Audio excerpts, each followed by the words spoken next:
మీ comment ఏంటి sir?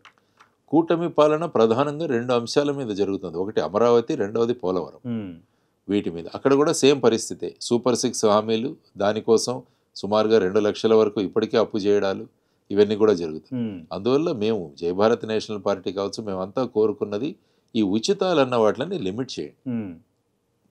వృద్ధులకి, వితంతువులకి, దివ్యాంగులకి, వీరికి మాత్రమే పరిమితం చేయండి. మిగతా వాళ్లకు ఉపాధి కల్పించండి. దాని మీద మనము చెయ్యాలి. కానీ లేకుంటే ప్రతి ఒక్క ఎక్కడి నుంచి తీసుకొస్తాం డబ్బులు? ఎలాగైనా జగన్ ప్రభుత్వంలో ఈ విధంగా, జగన్మోహన్ రెడ్డి గారి ప్రభుత్వంలో ఈ విధంగా అప్పులు తెచ్చారని మనమే అన్నాం. మళ్ళీ అప్పులు తీసుకొస్తున్నారు.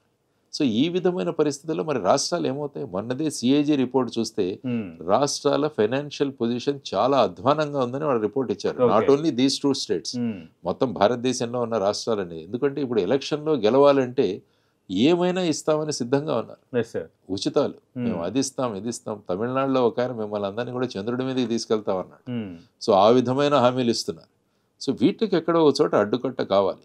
అందువల్ల కూటమి ప్రభుత్వం కూడా ముఖ్యంగా ఆలోచించిన అంశాలు ఏంటంటే ప్రతి జిల్లాని అభివృద్ధి చేయాలి.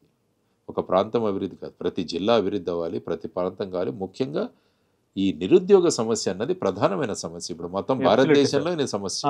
దానికి ఉపాధి అవకాశాలు ఎలా కల్పించగలం అన్నది కూడా ఆలోచనలో వెళ్ళాలి.